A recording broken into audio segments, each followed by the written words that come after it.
Lich Happens Lore Part 1 Tales of the World Told by a Whelp.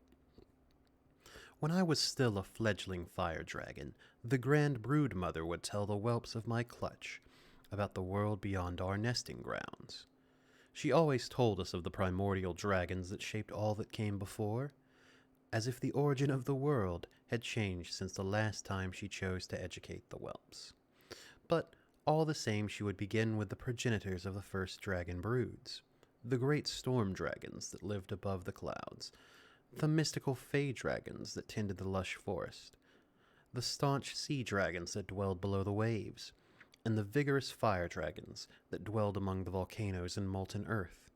Together, the primordial dragon lords shaped the world so that those who came after would be able to thrive. The Grand Brood Mother would teach us of their virtues and tell us the stories of their grand feats that led to the world we would come to know.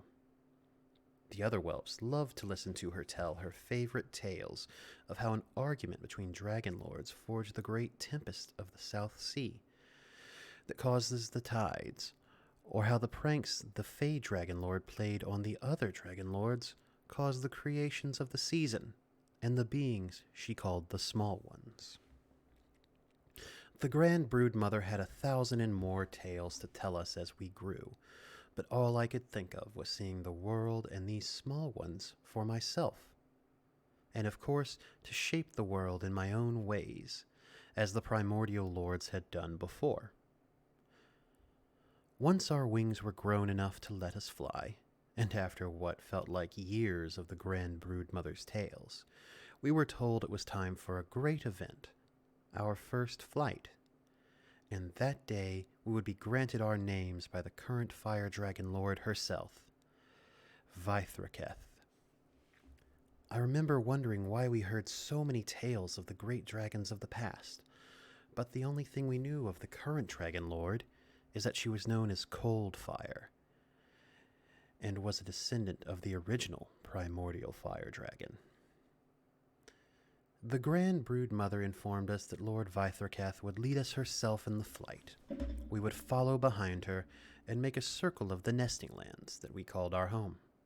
It was both a tour and a reminder of the new boundaries now that we would be out of the caves. While I felt a bit of disappointment to know I was still unable to explore, our first flight was exhilarating.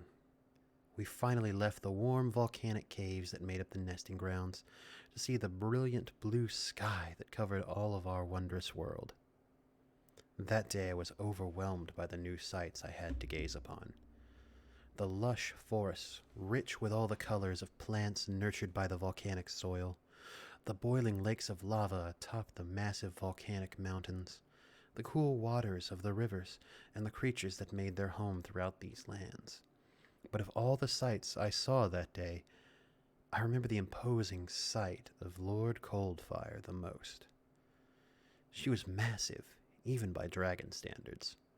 Her shadow could shroud an entire valley, and unlike us whelps whose scales were various shades of red, she was a brilliant platinum white. After we landed, Lord Vithraketh had each of us come before her and spoke with us individually as she decided on our names. Most she asked a question or two before bellowing out their name. Once my turn came and she saw the look on my face, she asked her first question. "Why do you look so flummoxed, child?" And I, without very much thought, responded, "You look so different from all of us, but you lead us.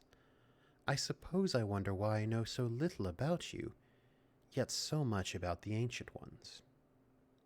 She let out a surprised laugh before responding, "Young one, I was born of the storm and of the fire. As such, my scales are a product of my heritage. But as to why you know so little of my actions, I suspect the Grand Brood Mother wasn't ready to expose you to some of the darker realities of the world."